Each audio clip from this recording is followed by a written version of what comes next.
Groupe Pelou, l'immobilier bien plus encore présente Le Grand Matin Sud Radio Week-end. Osez investir. Thomas Binet. Bonjour, vous êtes sur Sud Radio et vous écoutez Osez investir, votre rendez-vous hebdomadaire sur l'investissement réussi. Achat, vente, conseil et innovation, tout pour vous accompagner dans vos choix de placement. Au sommaire de ce 20e numéro, le tour du propriétaire avec les informations prioritaires de cette huitaine. Le professionnel de la semaine, nous avons le plaisir de recevoir Hervé Poulain, le président d'honneur de la maison de vente aux enchères Arcurial, pour parler d'investissement dans l'art.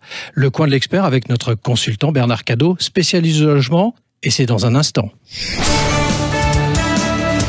Le tour du propriétaire, les deux informations prioritaires de la semaine. Diagnostic électrique, est obligatoire depuis le 1er janvier 2018 et ce pour tous les logements mis en location et dont les installations ont plus de 15 ans.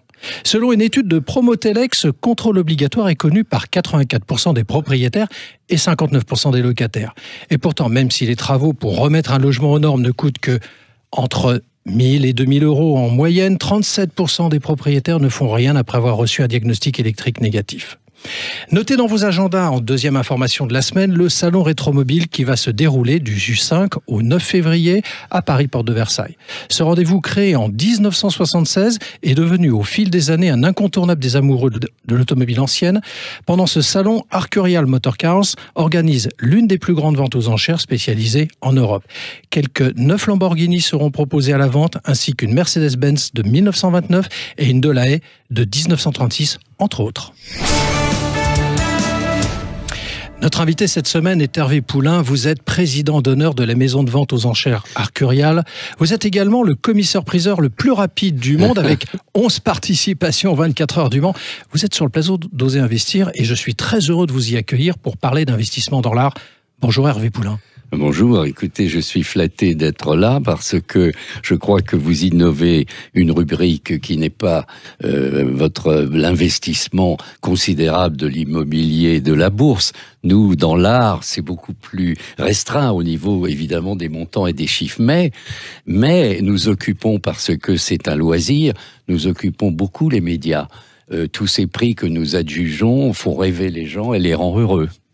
Hervé Poulain, 124 lots vendus à plus d'1 million d'euros ont été enregistrés en 2019, soit une augmentation de 38% par rapport à 2018, représentant 347 millions d'euros quand même. Hervé Poulain, comment expliquez-vous ces records en 2019 ? D'abord l'objet. Parlons de l'objet si vous voulez bien, puisqu'on innove presque cette rubrique. Allez-y. Il le mérite. L'automobile dans ses meilleures manifestations, c'est l'objet mythique du XXe siècle. En lui s'expriment les points du génie humain, esthétique et scientifique. En plus, il est vivant, il marque le mouvement, la liberté, et enfin, il est habité. Aucune œuvre d'art ne peut vous offrir cela. Il y a le son, le bruit, l'odeur, tout y est. Tout y est dans un automobile. Les 5 sens sont totalement excités. Donc voilà déjà le premier point que je voulais vous dire. L'objet le vaut. Alors à partir de là, c'est un marché qui a été découvert au lendemain de la guerre à peu près par des casseurs au cœur tendre, qui se disaient non, on peut pas envoyer, on parlait de taco à l'époque, on peut pas envoyer cette vieille dame à la ferraille, et qui ont commencé à en sauver. Ça s'est fait comme ça, et puis dans les années 70, le marché s'est un petit peu organisé jusqu'à devenir maintenant planétaire. Il est soumis à la même mondialisation que les autres spécialités de l'art. Alors, en 2019, pardon de revenir à ma question, des records, des vrais records. Comment vous j'y les ai expliquez participé puisque j'avais eu 2 ans plus tôt l'enchère la plus élevée de l'année. L'an passé, je n'ai eu que la seconde, avec une Alpha que nous avons vendue, une Alpha 39 que nous avons adjugée 17 millions d'euros. Absolument, et c'était le 8 février 2019 pour être précis. Je vous remercie de me rafraîchir la mémoire. Et donc, si je peux vous dire, ce marché répond aux mêmes spécificités que les autres catégories de l'art. Il a cependant deux caractères, 2 spécificités propres. La première, c'est que si la notion d'art n'a pas de sens, la notion de progrès n'a pas de sens en art, en revanche, elle en a.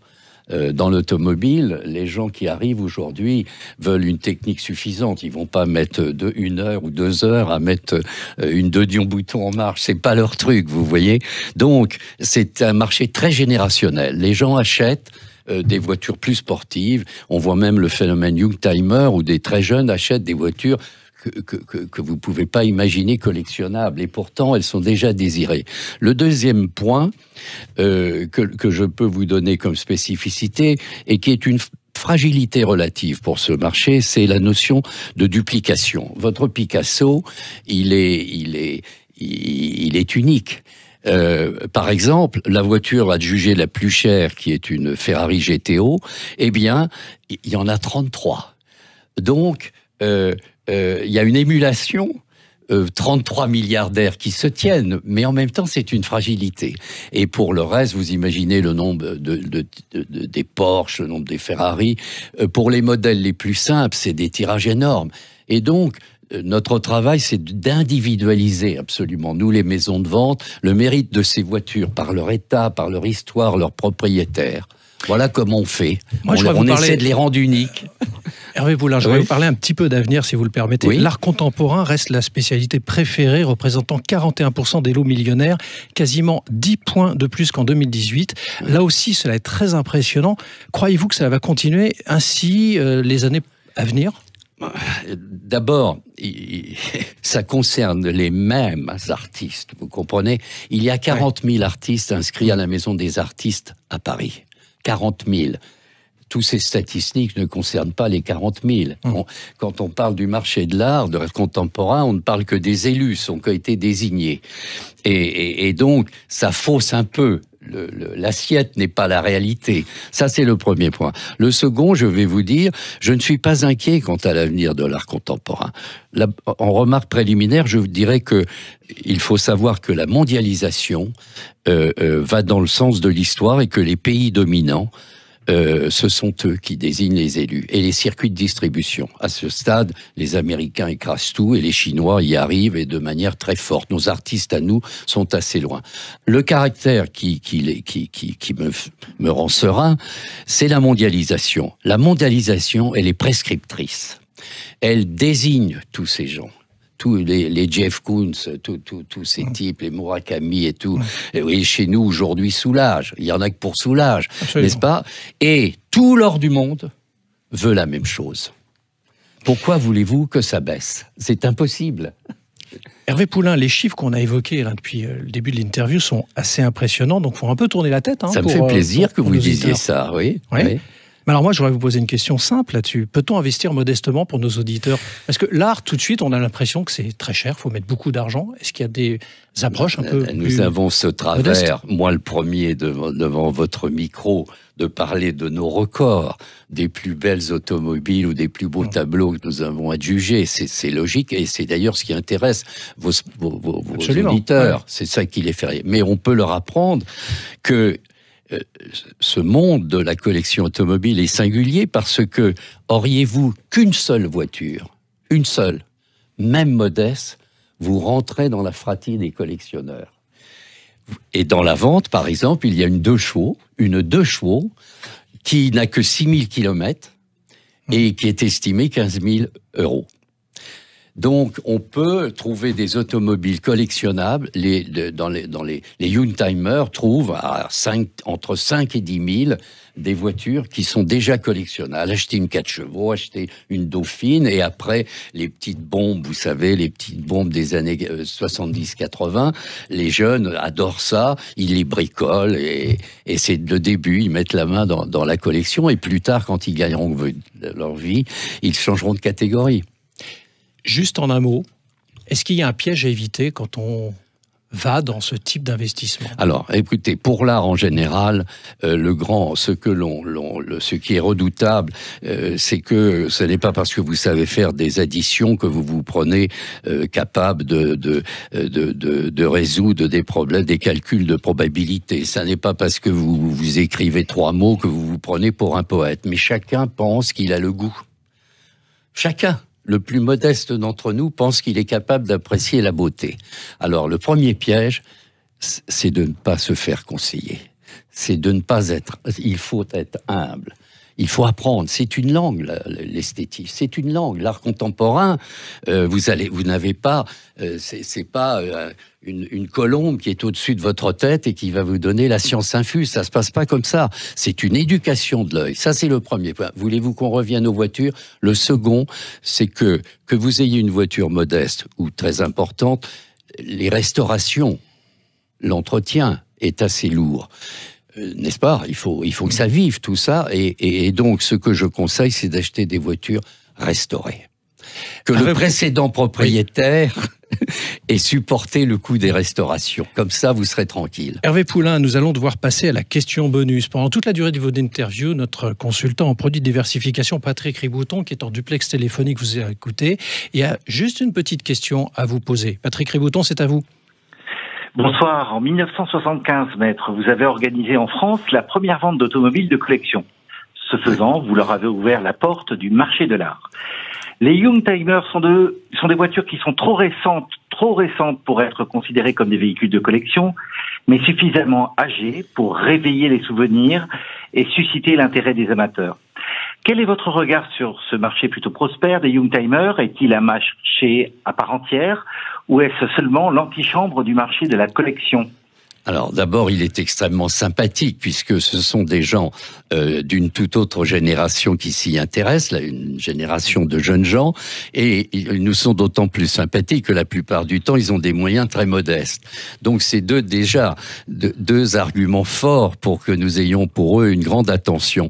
Mais en effet, de même que vous pouvez commencer à acheter de l'art, non pas avec les plus grands artistes parce qu'ils sont intouchables, de la même manière, vous débutez avec une première voiture. J'ai évoqué tout à l'heure une 2 chevaux. Mais une 2 chevaux qui n'a pas de kilomètres ou une 2 chevaux qui a une histoire à raconter. Il y a, par exemple, la provenance joue beaucoup sur ce marché. Il suffit qu'une voiture, même modeste, ait été à un instant la propriété de quelqu'un de célèbre ou en tout cas dans la lumière, et tout de suite elle a un intérêt. Voilà comment on entre par les chemins détournés et qu'on met le pied dans la vraie collection. La collection, c'est une quête exemplaire. On monte, on épure. Et puis on arrive au véritable qualificatif de collectionneur. Merci Hervé Poulain de nous avoir rendu visite dans Osez Investir. Et je rappelle que vous êtes le président d'honneur de la maison de vente aux enchères Arcurial et le commissaire-priseur, donc le plus rapide du monde. C'est très aimable. Le coin de l'expert, et cette semaine, c'est Bernard Cadot. Vous êtes notre consultant en logement. Cette semaine, Bernard, vous voulez nous parler de confiance, c'est bien ça ? Oui, c'est ça. Vous, Thomas, vous me connaissez, vous me faites confiance, non ? Rassurez-moi. Je crois, oui. Bon, alors je sais bien, mais imaginez-moi en candidat à la location face à un bailleur qui ne me connaît pas. Pourquoi me ferait-il confiance et me permettrait-il de louer son bien immobilier ? Et c'est bien là que le bât blesse. On nage en plein paradoxe. Oui, en plein paradoxe, pourquoi ? Parce que les chiffres sont édifiants et dans leur immense majorité, plus de 98%, les locations se déroulent normalement, sans conflit.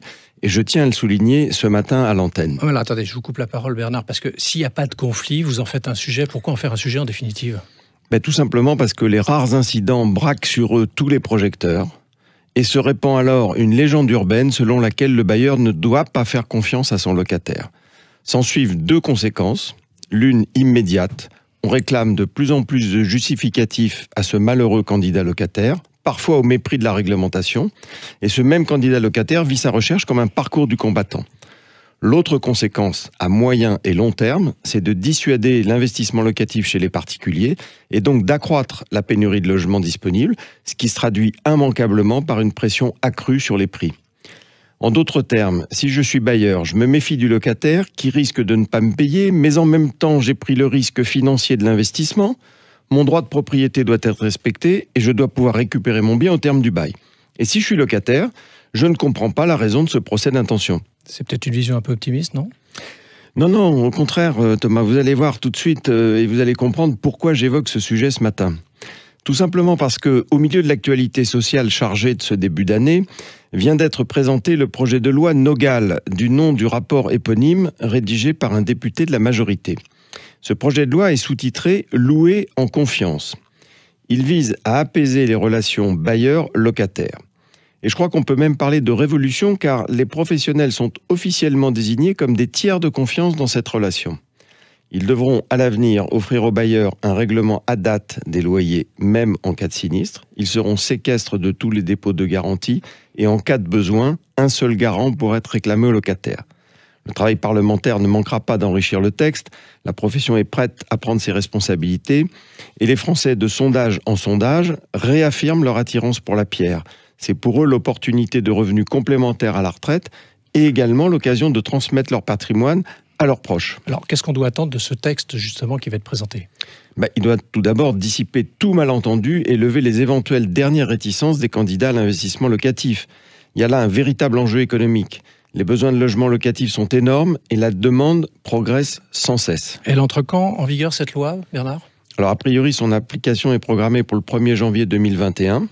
Alors, promis, je vais scruter pour vous toutes ces évolutions et reviendrai bien sûr vous tenir informés. Bon dimanche à toutes et à tous. Merci Bernard Cadot. Voilà, c'était le 20e numéro d'Oser Investir, l'hebdo de l'investissement réussi. Merci de nous avoir suivis. Vous pouvez retrouver l'intégralité de l'émission sur sudradio.fr dans la rubrique podcast ou sur vos smartphones en téléchargeant l'application Sud Radio. Mais également sur oserinvestir.fr où vous retrouverez l'émission ainsi que les anciennes et bien plus encore. Bon dimanche, merci de votre fidélité et surtout à la semaine prochaine. Besoin d'un spécialiste en immobilier ? Depuis plus de 50 ans, le groupe Pelou est le partenaire de toutes vos opérations immobilières. Avec 3 structures complémentaires qui vous apportent des solutions immobilières sur mesure. Besoin d'informations ? Retrouvez-nous sur groupepelou.com. Groupe Pelou, l'immobilier et bien plus encore.